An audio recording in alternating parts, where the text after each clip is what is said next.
बहुत बड़ा इस्लामी मुल्क है और वहाँ पर एक मंदिर तामीर किया गया है।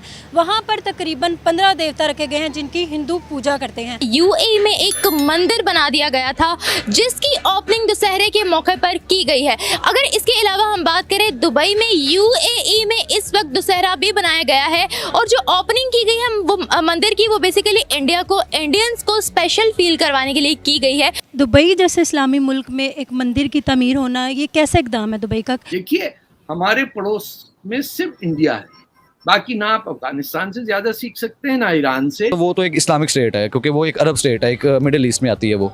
तो ऐसा करना तो नहीं चाहिए। और भी बहुत सारे तरीके हो सकते हैं उनको प्रेस करने के लिए या उनको रिस्पेक्ट देने के लिए या कुछ भी, जैसे आप बता रही हैं। तो एक उन्होंने मंदिर बनाया और खोल दिया। ये तो रॉयल्टी है, जेन्युइन। ये कौन है? इनका जरा आगा पीछा तो पता करो।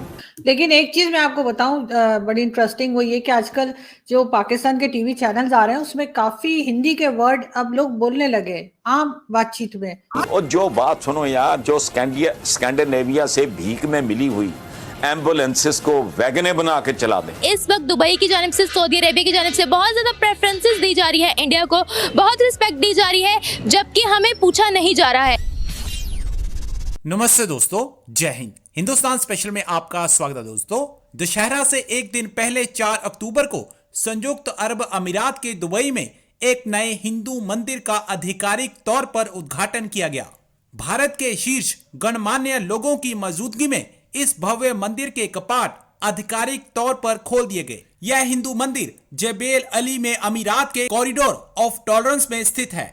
मंदिर 70,000 वर्ग फुट क्षेत्र में फैला हुआ है। मंदिर के उद्घाटन में 200 से अधिक गणमान्य लोग मौजूद रहे।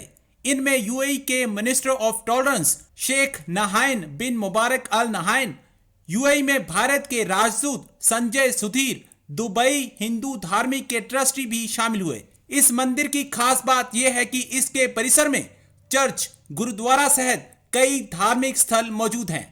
अब पाकिस्तान दुबई में इतने बड़े मंदिर की भव्यता देख सकते हैं। दुबई एक बहुत बड़ा इस्लामी मुल्क है और वहाँ पर एक मंदिर तामीर किया गया है। वहाँ पर तकरीबन 15 देवता रखे गए हैं जिनकी हिंदू पूजा करते हैं। दुबई जैसे इस्लामी मुल्क में एक मंदिर तामीर किया गया है, वहाँ पर 15 रखे गए हैं जिनकी जो हिंदू हैं वो पूजा करते हैं। तो आप क्या समझते हैं कि दुबई जैसे इस्लामी मुल्क में एक मंदिर की तामीर होना ये कैसा इक़दाम है दुबई का? इस हवाले से क्या राय है आपकी? देखिए, ये तो वैसे मेरे नुक्ता नज़र से अगर आप पूछें तो कोई अजीब बात नहीं। अगर यूएई ने खोल लिया तो कौन सी बड़ी बात है। हमारी रूट्स पक्की होनी चाहिए। बेसिकली इस वक्त हमें जो ज़रूरत है, हमारी रूट्स बहुत ख़राब हो गई हैं। इस्लामी तालीमात घरों में ख़त्म होती जा रही हैं, जिसको जो है ना वो ज़रूरत है इस वक्त कि उसके ऊपर तवज्जो दी जाए। अच्छा सर, जितने भी ममालिक हैं, मुस्लिम ममालिक हों, गैर मुस्लिम ममालिक हों, वो इंडिया के साथ बेहतर ताल्लुकात में जा रहे हैं, चाहे वो सिफारती हों या बैनुल-अक़वामी किसी तरह के भी ताल्लुकात हों, वो इसमें बेहतरी की तरफ जा रहे हैं। तो सर, पाकिस्तान ने क्या इंडिया के साथ अपनी अना का मसला बना लिया है? हम इंडिया के साथ बेहतर ताल्लुकात की तरफ क्यों नहीं जा रहे?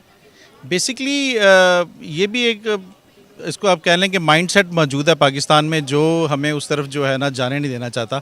बेसिकली हमें चाहिए कि हम अपने अंदर पहले तरक्की करें। देखिए, आपने किसी को कम्पीट करना है ना, तो कम्पीट आप पहले उस लेवल पे तो आएँ। हमारा एजुकेशन लेवल देख लें और हमारे यहाँ तबकाती निज़ाम तालीम देख लें। जब तक वो हम लोग ख़त्म नहीं करेंगे तो हम लोग उसके बराबर कैसे आएंगे? वहाँ आईटी की एजुकेशन इतनी ज़्यादा है, यहाँ पर आईटी की एजुकेशन उतनी कम है। हर चीज़ में देखें इतना ज़्यादा डिफरेंस है। वहाँ पे लोग जो है, मैंने खुद देखा, बीइंग पाकिस्तानी हूँ मैं, लेकिन मैंने वो खुद देखा कि वहाँ लोग रूल्स फॉलो करते हैं। हम यहाँ देखते हैं इशारे पे कोई नहीं खड़ा, हम इशारा काट देते हैं। बेसिकली हमें ज़रूरत है एक नेशन बनने की। यूएई में एक मंदिर बना दिया गया था जिसकी ओपनिंग दशहरे के मौके पर की गई है। अगर इसके अलावा हम बात करें दुबई में यूएई में इस वक्त दशहरा भी बनाया गया है और जो ओपनिंग की गई है वो मंदिर की, वो बेसिकली इंडियंस को स्पेशल फील करवाने के लिए की गई है, उनको रिस्पेक्ट देने के लिए की गई है। उसके बरक्स अगर हम पाकिस्तानी मीडिया की बात करें तो पाकिस्तानी मीडिया की जानिब से हमें ये न्यूज़ देखने को मिली है जिसमें उन्होंने ये कहा है कि इस वक्त दुबई की जानिब से, सऊदी अरेबिया की जानिब से बहुत ज़्यादा प्रेफरेंसेस दी जा रही है, इंडिया को बहुत रिस्पेक्ट दी जा रही है, जबकि हमें पूछा नहीं जा रहा है। जिस तरीके से इंडिया की रिस्पेक्ट की जा रही है उस तरीके से पाकिस्तान की क्यों नहीं की जा रही? क्यों नहीं हमारी गल्फ कंट्रीज जो हैं वो पाकिस्तान पर फोकस कर रही? क्यों नहीं उनके साथ बिजनेस करना पसंद करेगी? इसके अलावा पाकिस्तान को अप्रोच क्यों नहीं करी हमारी Muslim countries, gulf countries? Dubai में एक मंदिर बनाया गया था जिसकी ओपनिंग दशहरे पर की गई है। इसके अलावा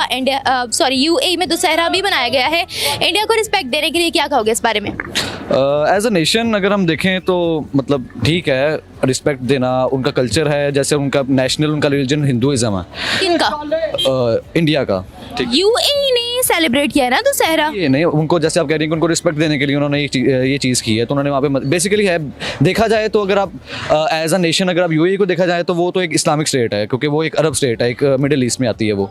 तो ऐसा करना तो नहीं चाहिए, और भी बहुत सारे तरीके हो सकते हैं उनको प्रेस करने के लिए या उनको रिस्पेक्ट देने के लिए या कुछ भी, जैसे आप बता रही हैं। तो एक उन्होंने मंदिर बनाया और खोल दिया, तो बाकी ये टू डिफरेंट चीज़ें हैं कि अगर आप इन द सेंस आप यूएई की तरफ से देखेंगे तो वो एक चीज़ गलत है, और अगर आप इन प्रेज ऑफ इंडिया देखेंगे तो उन्होंने उनका एक रिलीजन को प्रमोट करने के लिए ऐसे कुछ किया, तो वो इंडियंस के लिए तो बहुत अच्छी चीज़ होगी। अच्छा सर, इंडिया में ईद भी मनाई जाती है, होली भी खेली जाती है, तो आप मुझे ये बताइएगा, हमारी जो गल्फ कंट्रीज़ है, अगर मुस्लिम कंट्रीज़ की हम लोग बात करें इस वक्त, तो इंडिया की जानिब उनका रुझान बहुत ज़्यादा है, जिसकी बरक्स पाकिस्तानी मीडिया ने ये कहा है कि इस वक्त हमें कोई पूछ नहीं रहा है, 75 सालों में हमने कुछ भी नहीं किया है और इंडिया को जितनी रिस्पेक्ट शो कर रहे हैं वो हम भी चाहते हैं हमें भी रिस्पेक्ट शो करें। क्या कहेंगे? देखें जी, पाकिस्तान और इंडिया के इकोनॉमिक कंडीशंस में बहुत ज़्यादा फ़र्क है, ठीक है। आप बीइंग अ पाकिस्तानी हम अपने कंट्री को तो सपोर्ट करते हैं, लेकिन अब सोशल मीडिया साइट्स पे, न्यूज़ में और बहुत सी ऐसी चीज़ें समझ के कि हमें देखने को मिलती है एज ए स्टूडेंट। जैसे मैं भी एक स्टूडेंट हूँ, ठीक है, तो मैं जब ये देखता हूँ कि इंडिया की इकोनॉमिक किधर आ रही है, अब जैसे कि अब पिछले दिनों एक न्यूज़ है कि एप्पल ने अपना प्लांट चाइना के बजाय इंडिया में लगा लिया, ठीक है, क्योंकि वहाँ पे उनको एक लेबर कॉस्ट कम पड़ रही थी।